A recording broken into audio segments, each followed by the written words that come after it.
आलोचनात्मक सोच वाले प्रश्न पूछने का प्राथमिक उद्देश्य क्या है? ऑप्शन, छात्रों को जानकारी याद रखने के लिए प्रोत्साहित करना, छात्रों को प्रक्रियात्मक ज्ञान विकसित करने में सक्षम बनाना, छात्रों के ज्ञान और समझ कौशल का आकलन करने के लिए उच्च स्तरीय सोच और समस्या समाधान कौशल को बढ़ावा देना। सही जवाब है ऑप्शन डी, उच्च स्तरीय सोच और समस्या समाधान कौशल को बढ़ावा देना। स्क्रीन पर आपको एक इमेज दिखाई दे रही होगी। एक टीचर बच्चे से पूछता है कि 36 का डिवाइड अगर 6 में देंगे तो कितना आएगा। पहला बच्चा है वो उत्तर देता है 5, दूसरा बच्चा है वो उत्तर देता है 6। टीचर ने बच्चों को सही जवाब ना बताकर बल्कि उनको सोचने दिया, तर्क करने दिया, विश्लेषण करने दिया। इसी को बोलते हैं critical thinking. Hello friend, this is Khushi. Welcome back my YouTube channel. स्वागत है आप सभी का स्मार्टली खुशी चैनल में। क्वेश्चन फर्स्ट, जीन पियाजे के अनुसार निम्नलिखित में से कौन सी क्षमताएं पूर्व संक्रियात्मक अवस्था की विशेषताएं हैं? ऑप्शन, प्रतीकात्मक खेल और जीववाद, वर्गीकरण और क्रमबद्धता, संरक्षण और अमूर्त चिंतन, नकल और प्रतिवर्तिता। सही जवाब है option A, symbolic play and animism, प्रतीकात्मक खेल और जीववाद। पियाजे ने संज्ञानात्मक विकास का सिद्धांत दिया था और उसमें ये 4 स्टेज हैं। संवेदीपेशी अवस्था 0 से 2 वर्ष, पूर्व संक्रियात्मक चरण 2 से 7 वर्ष, मूर्त संक्रियात्मक चरण 7 से 11 वर्ष, औपचारिक संक्रियात्मक चरण 11 वर्ष। पेपर में जो हमसे पूछा गया है वो है सेकेंड स्टेज, पूर्व संक्रियात्मक अवस्था। सेकेंड स्टेज में प्रतीकात्मक खेल क्या होते हैं कि बच्चे कल्पनाओं में काल्पनिक खेल खेलते हैं, जैसे कि चम्मच को फ़ोन मानकर हेलो हेलो करना। और जीववाद एनिमिज्म क्या होता है, बहुत इंपॉर्टेंट कॉन्सेप्ट है जो CTET में या अदर एग्जाम्स में बहुत बार पूछा गया है। बच्चे निर्जीव को सजीव समझ लेते हैं। जैसे इमेज में आपको दिखाई दे रहा होगा, एक लड़की टेडी बियर से बात कर रही है तो उसने निर्जीव को सजीव मान लिया है। इसी को बोलते हैं जीववाद। आनुवंशिकता पूरी तरह से एक व्यक्ति के डैश का निर्धारण करती है। ऑप्शन, सेक्स, जेंडर, शैक्षणिक सफलता, सीखने की शैली। ऑप्शन बी सही है, सेक्स जो हेरिडिटी होता है, जबकि जेंडर समाज के द्वारा दिया गया शब्द है। क्वेश्चन थर्ड, प्रतिभाशाली बच्चों के संदर्भ में निम्नलिखित में से कौन सा सही है? ऑप्शन, प्रतिभाशाली छात्र अन्य छात्रों की तुलना में अपेक्षाकृत उन्नत गति से सीखते हैं। प्रतिभाशाली बच्चे सीखने की अक्षमता के जोखिम से मुक्त होते हैं। प्रतिभाशाली बच्चे निश्चित रूप से शैक्षणिक, सामाजिक और भावात्मक सभी क्षेत्र में उत्कृष्ट प्रभावित होते हैं। प्रतिभाशाली छात्र हमेशा खुश, लोकप्रिय और अच्छी तरह से समायोजित होते हैं। यही जवाब है ऑप्शन फर्स्ट ए, प्रतिभाशाली छात्र अन्य छात्रों की तुलना में अपेक्षाकृत उन्नत गति से सीखते हैं। इमेज ये स्क्रीन पर दिखाई दे रही होगी। इसमें एक लड़की ड्राइंग कर रही है तो वो लड़की ड्राइंग में बहुत अच्छी है। इसका अर्थ क्या है कि वो गॉड गिफ्टेड है। इन ऐसे ही बच्चों को हम गिफ्टेड चिल्ड्रन, प्रतिभाशाली छात्र कहते हैं। नेक्स्ट क्वेश्चन, निम्नलिखित में से कौन सा एक अच्छी तरह से तैयार किए गए आलोचनात्मक सोच वाले प्रश्न की विशेषता नहीं है? ऑप्शन, वह उच्च स्तरीय सोच और समस्या समाधान कौशल को बढ़ावा देता है। यह खुला प्रश्न है और कई स्तरों को प्रस्तुत करने की अनुमति देता है। यह मुख्य रूप से तथ्यात्मक जानकारी पर आधारित है। इसमें सूचना के विश्लेषण और मूल्यांकन की आवश्यकता होती है। इसका सही जवाब है ऑप्शन सी, यह मुख्य रूप से तथ्यात्मक जानकारी पर आधारित है। क्वेश्चन को ध्यान से देखिएगा, इसमें नोट पूछा है कि क्रिटिकल थिंकिंग सोच वाले प्रश्न की विशेषता नहीं है। क्रिटिकल थिंकिंग के माध्यम से हम किसी भी समस्या का समाधान कर सकते हैं। नेक्स्ट क्वेश्चन, अभिकथन ए, शिक्षकों को बच्चों के साथ काम करते समय लगातार अपने स्वयं के दृष्टिकोण और पूर्वाग्रहों की जांच करनी चाहिए। कारण आर, समस्या समाधान की प्रक्रिया कार्यात्मक स्थिरता से बाधित है। सही विकल्प चुनें। सही जवाब है ऑप्शन सी, ए और आर दोनों सही हैं, लेकिन आर ए की सही व्याख्या नहीं करता। देखिए, एसर्शन और रीज़न के क्वेश्चन CTET में 6 से 8 क्वेश्चन पूछे जाते हैं। और तो एसर्शन और रीज़न के क्वेश्चन कैसे सॉल्व करते हैं, आज मैं आपको एक ट्रिक बताती हूँ, बहुत ही बेहतरीन। सबसे पहले अभिकथन को पढ़ते हैं।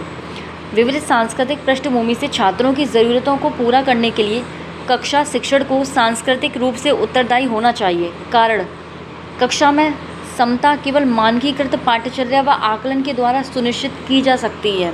सही विकल्प चुनें। सही जवाब है ऑप्शन डी, ए सही है लेकिन आर गलत है। अब मैं बताती हूँ आपको वो निंजा ट्रिक की एसर्शन और रीज़न के क्वेश्चन कैसे सॉल्व करने हैं पेपर में। सबसे पहले आप अभिकथन को पढ़िए, इसको पढ़कर पता लगाइए कि ये सही है या गलत है।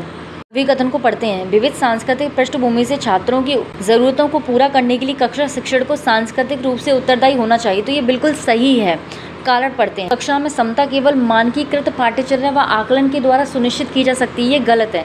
जब भी देखिए केवल या ओनली वर्ड मिले तो वो हमेशा गलत होता है।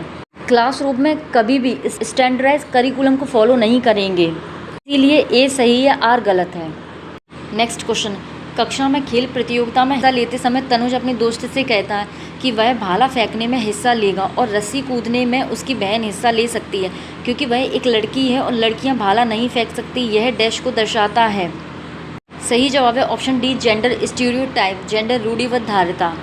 स्क्रीन पर आपको ये इमेज दिखाई दे रही होगी। तनुज अपने दोस्त से कहता है कि मैं भाला फेंकने में हिस्सा लूँगा और मेरी बहन जो है वो रस्सी कूद भाग लेगी। एक पुरानी सोच कि कुछ काम लड़के कर सकते हैं, कुछ काम लड़कियां कर सकती हैं, इसको ही बोलते हैं gender stereotype. Next question, Avsari चिंतन डैश जबकि अभिसारी चिंतन ऑप्शन कई उत्तरों को प्रोत्साहित करता है, एक सही समाधान पर स्थिर, एक सही समाधान पर स्थिर है, कई उत्तरों को प्रोत्साहित करता है, गणितीय क्षमताओं को बढ़ावा देता है, मौखिक क्षमताओं को बढ़ावा देता है, मौखिक क्षमताओं को बढ़ावा देता है, गणितीय क्षमताओं को बढ़ावा देता है। सही जवाब है ऑप्शन फर्स्ट, अपसारी चिंतन कई उत्तरों को प्रोत्साहित करता है जबकि अभिसारी चिंतन एक सही समाधान पर स्थिर है। स्क्रीन पर आपको ये इमेज दिखाई दे रही होगी। अपसारी चिंतन क्या होता है? क्रिएटिविटी से रिलेटेड होती है। अभिसारी चिंतन बुद्धि से रिलेटेड होती है। अपसारी चिंतन में हम एक प्रॉब्लम का कई समाधान खोज सकते हैं जबकि अभिसारी चिंतन में एक फिक्स्ड समस्या का एक फिक्स्ड आंसर होता है।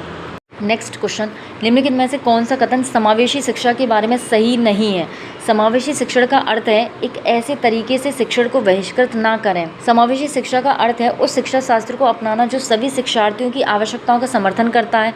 एक समावेशी कक्षा भाषा शैली में अंतर को समायोजित करती है और सहयोग को बढ़ावा देती है। निश्चित पाठचर्या और मानक मूल्यांकन के आसपास ही एक समावेशी कक्षा का केंद्र होता है। जवाब है ऑप्शन डी, निश्चित पाठचर्या और मानक मूल्यांकन के आसपास ही एक समावेशी कक्षा का केंद्र होता है। ये ऑप्शन 4 ही क्यों सही है? क्वेश्चन में हमसे पूछा गया था कि समावेशी शिक्षा के बारे में सही नहीं है, यानी कि हमें गलत को पकड़ना था। निश्चित पाठचर्या और मानक मूल्यांकन के आसपास ही एक समावेशी कक्षा का केंद्र होना चाहिए, ये गलत है। कभी भी समावेशी कक्षा में फिक्स्ड करिकुलम और स्टैंडर्डाइज असेसमेंट को फॉलो नहीं किया जाता। स्क्रीन पर आपको ये इमेज दिखाई दे रही होगी। समावेशी शिक्षा क्या होता है? जहाँ पे सामान्य बच्चा और विशिष्ट बच्चा साथ में मिलकर पढ़ते हैं, साथ में मिलकर सीखते हैं। हर बच्चा अपने आप में यूनिक होता है, इसीलिए हर बच्चे के लिए अलग अलग मेथड्स का यूज़ किया जाता है जिससे वो और बेहतर तरीके से सीखते हैं। नेक्स्ट क्वेश्चन, लेव-वाइगोत्स्की प्रस्तावित करते हैं कि डैश बच्चों के स्वनियमन के लिए महत्वपूर्ण है, असंतुलन, निजी वाक, अनुकूलन, संगठन। सही जवाब है ऑप्शन बी, निजी वाक, इनर स्पीच। वाइगोत्स्की ने स्पीच के 3 प्रकार बताए हैं, social speech, private speech, inner speech. SPI private speech ही इनर स्पीच में बदल जाती है, यही होती है आपकी इनर स्पीच। नेक्स्ट क्वेश्चन, निम्नलिखित में से कौन सा कथन अधिगम के बारे में सही नहीं है? अधिगम शिक्षार्थियों के पूर्व ज्ञान पर निर्भर करता है। अधिगम का तात्पर्य पूर्व वैचारिक स्कीमा के पुनर्गठन से है। अधिगम सामाजिक क्रिया द्वारा संसाधित होता है। अधिगम एक प्रक्रिया नहीं अपितु एक उत्पाद है। सही जवाब है ऑप्शन डी, अधिगम एक प्रक्रिया नहीं अपितु एक उत्पाद है। Learning as a product rather than a process. Question में हमसे पूछा गया था अधिगम के बारे में सही नहीं है, यानी कि नॉट गलत को पहचानना था। लर्निंग एक प्रक्रिया नहीं अपितु एक उत्पाद है, ये उल्टा लिखा हुआ है। लर्निंग एक प्रोसेस होती है, ना कि प्रोडक्ट। लर्निंग प्रोसेस का अर्थ होता है कि बच्चा किस प्रोसेस से सीख रहा है, ये ज़्यादा इंपॉर्टेंट है बजाय उसके रिजल्ट पर ध्यान देने से। नेक्स्ट क्वेश्चन, हावर्ड गार्डनर के बहुबुद्धि के सिद्धांत के अनुसार निम्नलिखित में से कौन सा सेट बुद्धि और उसके संबंधित विशेषताओं के सही मेल का प्रतिनिधित्व करता है? ऑप्शन अंतःवैयक्तिक, दूसरों को समझने और उनके साथ संबंध स्थापित करने के कौशल, तार्किक, गणितीय, नृत्य या क्रीड़ा संबंधी क्षमताएं, संगीत में प्रदर्शन या रचना करने के कौशल, स्थानिक प्राकृतिक वातावरण की सराहना करने के कौशल। सही जवाब है ऑप्शन सी। फर्स्ट ऑप्शन क्यों गलत है? इंट्रापर्सनल क्या होता है? स्वयं के बारे में जानता है, इसीलिए फर्स्ट वाला ऑप्शन गलत है क्योंकि दूसरों को समझने के लिए इंटरपर्सनल होता है, उसमें इंटर INTER ये इंट्रा है। नेक्स्ट क्वेश्चन, निम्नलिखित में से कौन सा कारक समस्या समाधान को बढ़ावा देता है? ऑप्शन अपसारी चिंतन, कार्यात्मक स्थिरता, निष्क्रिय अनुसरण, प्रतिक्रिया सेट। सही जवाब है option A, divergent thinking. Kohlberg के नैतिक विकास के सिद्धांत के अनुसार किस स्तर पर बच्चे आत्म केंद्रित होते हैं और किसी कार्य को करने में अपना ही लाभ देखते हैं?